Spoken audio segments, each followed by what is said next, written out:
If you guys are new here, if this is your first time to FCC, my name is Ben. I'm the lead pastor here. We're grateful to have you worshiping with us this morning. If you want to, go ahead and turn in your Bibles to Luke chapter 19.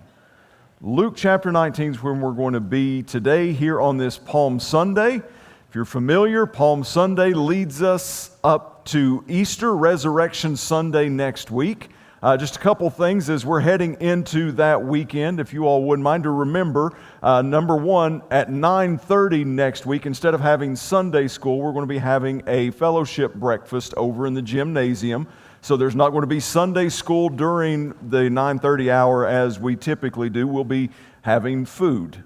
So I've learned one thing: if you want to get church people out for anything, you offer food. So that'll be at 9:30. We also ask that if you can, if you're physically able, park across in the commercial bank parking lot. Let's leave as many spots close to the church here, free as possible, for people who may struggle getting in and out. Maybe some possible visitors that are here, that will be here next week that normally aren't. So if you're able to do that, that would be greatly appreciated as well. So number one, did anybody pay attention and see like the most atrocious church slide that we have ever had in this church's history? Lexi, can you throw that thing? I mean, look at that. I mean, it's like I'm getting ready to preach the gospel, but if you'll see me after service, I've got some real estate property that I'll show you as well. Okay, so get that down, take it, burn it. Don't ever show that again. Lexi, work with me here. Take the thing off the screen. Thank you. All right. Okay. I'll keep it up.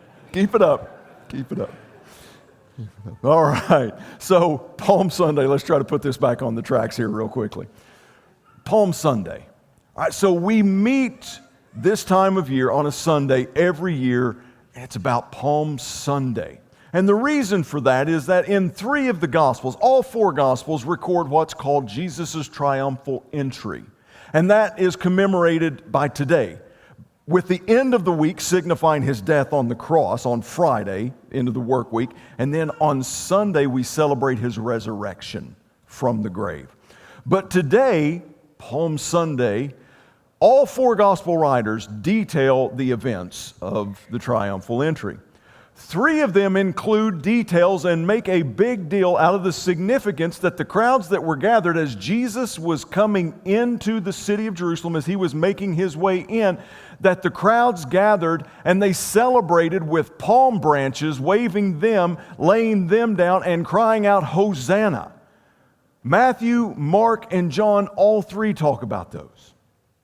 Luke, on the other hand, in chapter 19, he gives us details about the triumphal entry, and he talks about the crowds that are coming, but he highlights something else entirely. No less significant, but a little bit different, because we're going to read here in just a second, and you're going to see that there is no mention of palm leaves or palm branches or anything of that nature. So, Luke, chapter 19, we're going to start with verse 28. And when he had said these things, he went on ahead, going up to Jerusalem. When he drew near to Bethpage and Bethany, at the mount that is called Olivet, he sent two of his disciples, saying, Go into the village in front of you, where on entering you will find a colt tied, and one of which no one has ever yet sat. Untie it and bring it here. If anyone asks you, Why are you untying it? You shall say this, The Lord has need of it. So those who were sent away and found it, just as he had told them, and as they were untying the colt, its owners said to them, Why are you untying the colt? And they said, The Lord has need of it. I'm going to pause there for just a second. That's a fulfillment of an Old Testament messianic prophecy in and of itself, of that colt that had not yet been sat upon. Pick back up in verse 35. And they brought it to Jesus, and throwing their cloaks on the colt, they sat Jesus upon it. And as he rode along, they spread their cloaks on the road as he was drawing near, already on the way down to the Mount of Olives. The whole multitude of people and his disciples began to rejoice and praise God with a loud voice for all the mighty works that they had seen, saying, "Blessed is the King who comes in the name of the Lord. Peace in heaven and glory in the highest." And some of the Pharisees in the crowd said to him, "Teacher, rebuke your disciples." He answered them, "I tell you, if these were silent, the very stones would cry out." I want to push pause right there and kind of take us into this scene here and see if we can get a little bit of a visual to this. So Jesus is coming in to Jerusalem. He's getting ready for the throes of his final week, and he knows this. He's fulfilling messianic prophecy in the Old Testament, and there is a detail here that we don't need to miss out on the significance of it. Did you see anywhere about palm leaves or palm branches in that? No, the other three mention them, and they're worth mentioning because them waving the palm branches was significant. They signified things like hope, of celebration, of seeing a Messiah and acknowledging him. That's what was happening. That was what was taking place of this celebration of the palm branches. But Luke records something just a little bit different in his account. He doesn't mention palm branches. He mentions cloaks. He mentions outer garments that they would have had. And in this culture, this would have been very significant. This would have been a very big deal to take off this cloak because it served a couple different ways in significance. Number one, that was like your first line of defense against weather and the elements. Whether it was cold, whether it was rainy, whether it was windy, whether it was hot, regardless, this cloak meant something to you. It was valuable to you because it protected you and it served a purpose, practically. But it also communicated things of the social nature. It would reveal status. It would reveal things. The fancier the cloak, the heavier the cloak, the blingier the quote. Like, this was significant to them because it communicated not only practical use, but it communicated stature. It communicated influence. It communicated your family. It communicated different things like that. So this is really significant. And we see these, and I've got a little something here I want to use this morning.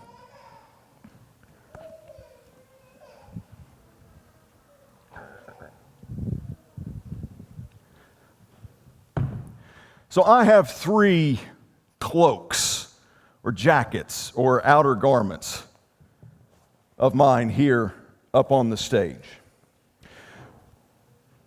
Whenever they were casting a cloak, whenever they were taking an outer garment and laying it down in front of someone, that was not just a meaning of celebration like the palm leaves. That was an acknowledgement of royalty.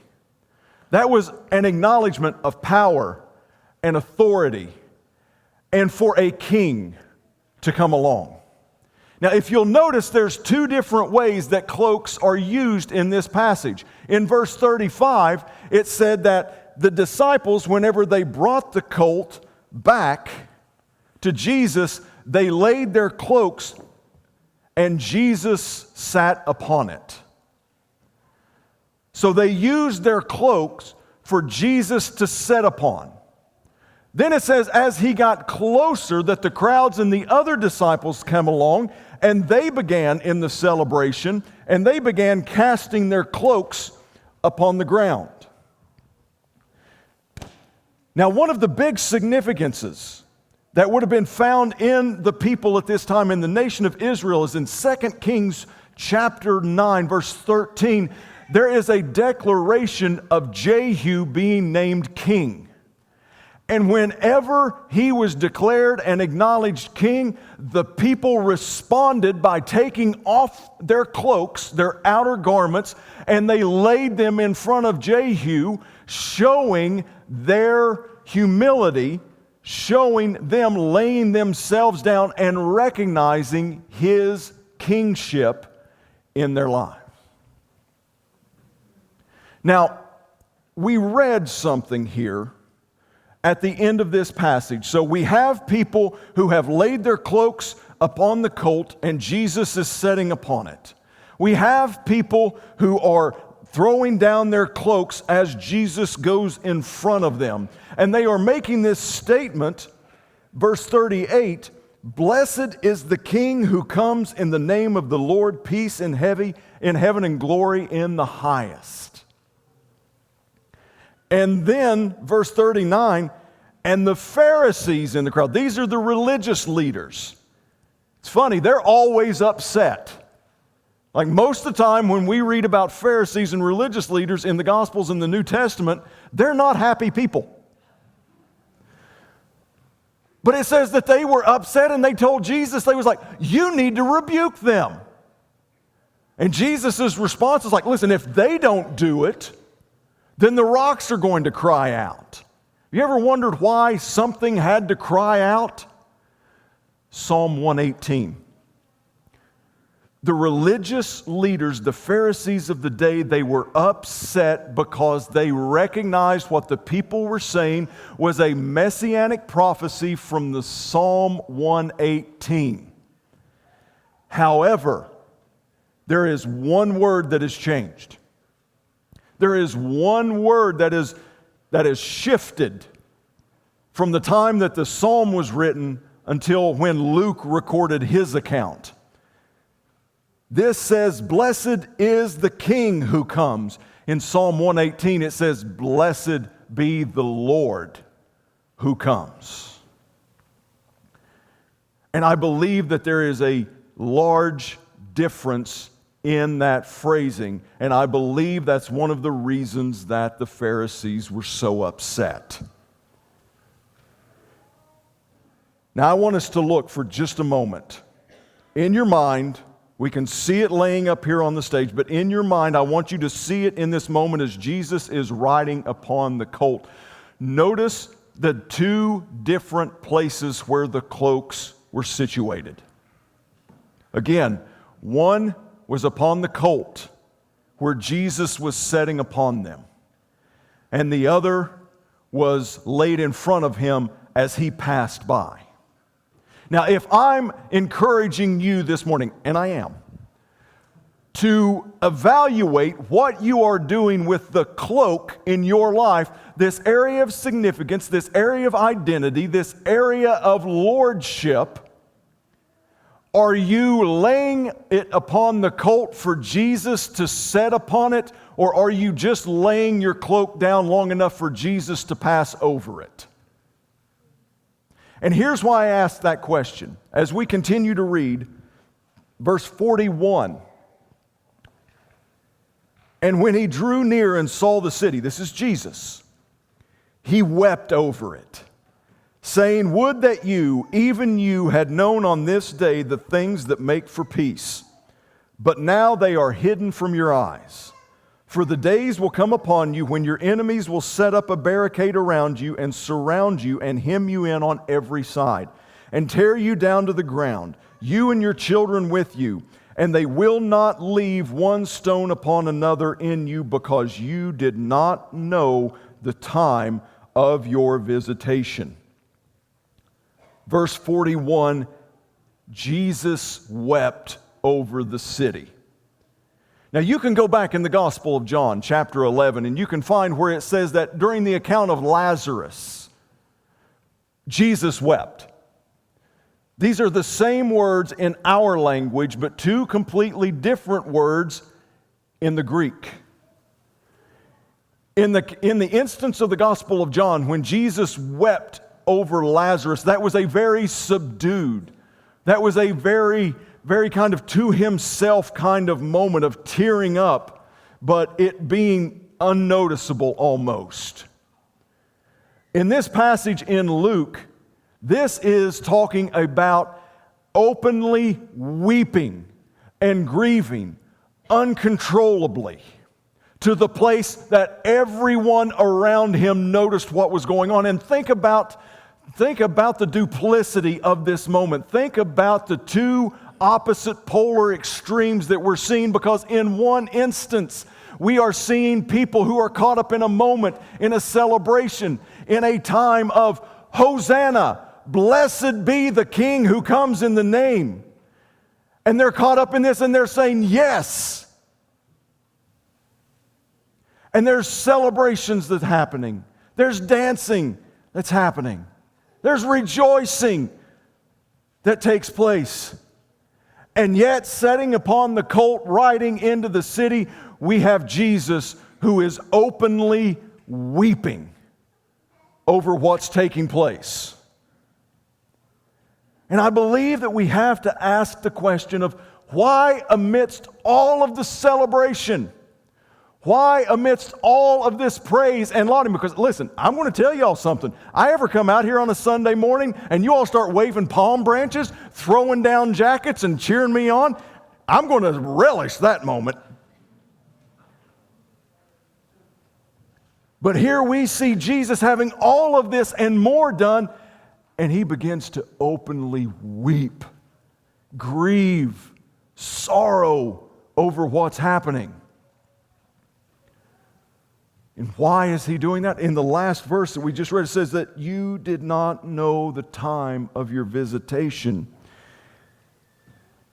You see, the same voices that were shouting, Hosanna, the loudest. The same voices that was declaring the most passionately, blessed be the King who comes. Many of them are the very same voices who are going to be the most passionate almost a week later when they yell, crucify him. They're going to be part of the crowd that trades Jesus' life for the murderer Barabbas. You see, these people in this moment, they're doing the right thing, but they have the wrong heart. You see, I think it makes a big difference of where we are casting our cloaks this morning. Because there's some cloaks that were here, and Jesus sat upon them. Jesus had rule over them. When they surrendered them to Jesus, they were His. Those who laid them down in front, once Jesus passed over, them doing the right thing, me saying, I'm laying this down, here comes Jesus. Once Jesus gets on past, once the moment's passed, once the service is over, once the song is done, once that moment has wrapped up and my emotions begin to settle, once Jesus passes by, I can pick this right back up. That's mine. That's mine. All the while, Jesus still has the cloak that He's riding upon. And then what can happen again is like, I can leave this service on Sunday fully surrendered and throwing my cloak, doing the right thing, taking the right actions. And then as soon as Monday morning comes around, we can pick them back up and go, yeah, these are mine. And then we can come right back in the following Sunday. Blessed be the King who comes. Blessed is the Lord. Yes, this is the right thing to do. This is powerful. This is emotional. This is moving. But yet, once that's done, you can pick them both right back up. You see, I believe that we want deliverance in our lives, but very few of us want repentance. We want what Jesus has to offer. We want Him to bless us. We want Him to deliver us. But for us to change the way I live, I don't know about that. You see, I want the power of God in my life, but I don't want His authority. I don't want His rule. I don't want Him being Lord, King over my life. You see, it's not enough for us to be unified in our voices in here on Sunday morning. Listen, it's one thing to come in here and sing together, worship together, praise together, have moments together. It's one thing to be unified in our voice, but it's completely something else to be unified in our hearts. Whenever it becomes like, this life is not my own. You see, I can lay my cloak down and pick it back up all I want to when my life is my own. When I'm the one who is laying this thing down and then determining what happens with it, and I can pick it back up. You see, we don't need to be about these cultivated moments for us to be caught up in and our emotions to be moved. Now listen, there's nothing wrong with being emotionally moved, but whenever our actions are only dictated in the right moments or the right emotions or the right situation, and then we lay that down, but then we pick it back up just as soon as the moment's over, then what we're saying is like, Jesus, we want you in our lives as long as you look the way that we want you to look. As long as you're doing what we want you to do.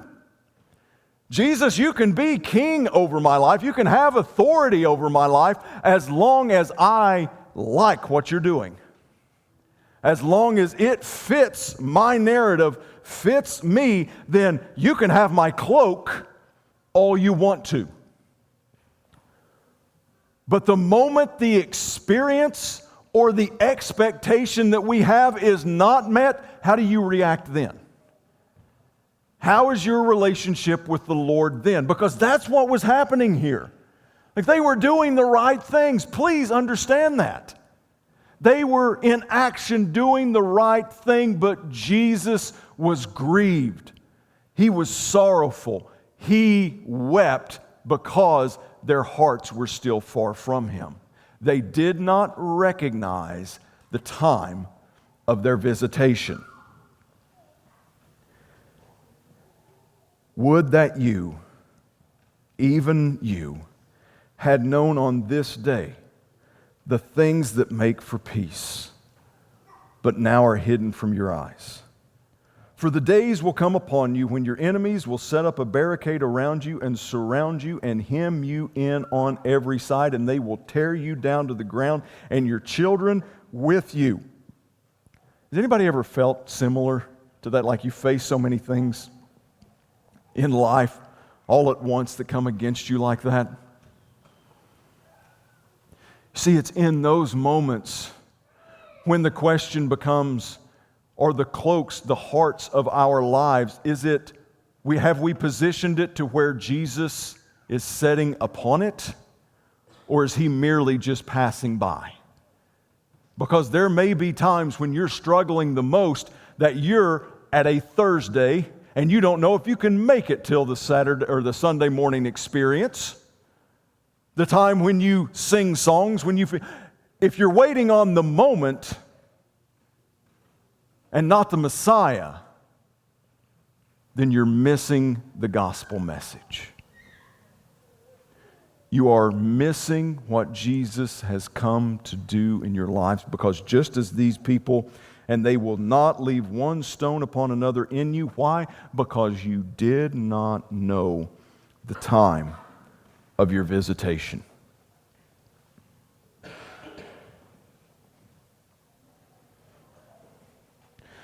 So are we offering our lives in full surrender to Him? Are we saying, Jesus, I'm laying down control. Jesus, I'm laying down identity. Jesus, I'm laying down influence. Jesus, I'm laying down my relationships. I'm laying down this bitterness, this unforgiveness. I'm laying down my reputation. I'm laying down my finances. I'm laying down my life. Am I laying these down for Him to write upon them, or am I saying, Jesus, you've now got control of my life. Jesus, you now have control of my finances and my generosity.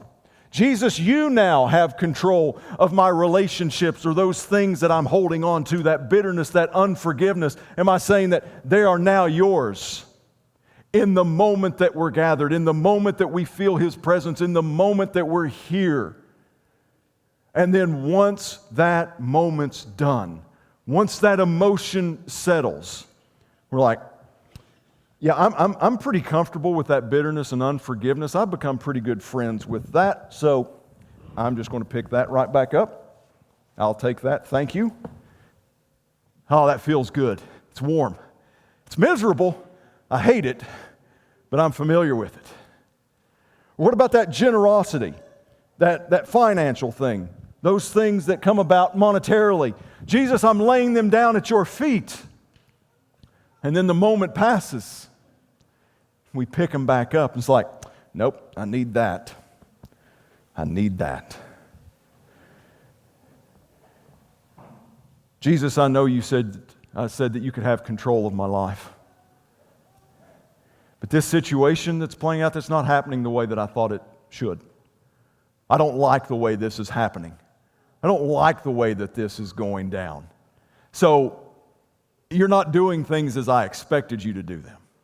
They don't quite meet my standards as to how things should be done. So I tell you what, maybe I'm not questioning your power. Maybe you're just a little too busy. Maybe you're preoccupied with something. Maybe you need my help. So let me step in here, and I'll just pick up this control one more time, and I'll just take care of this thing.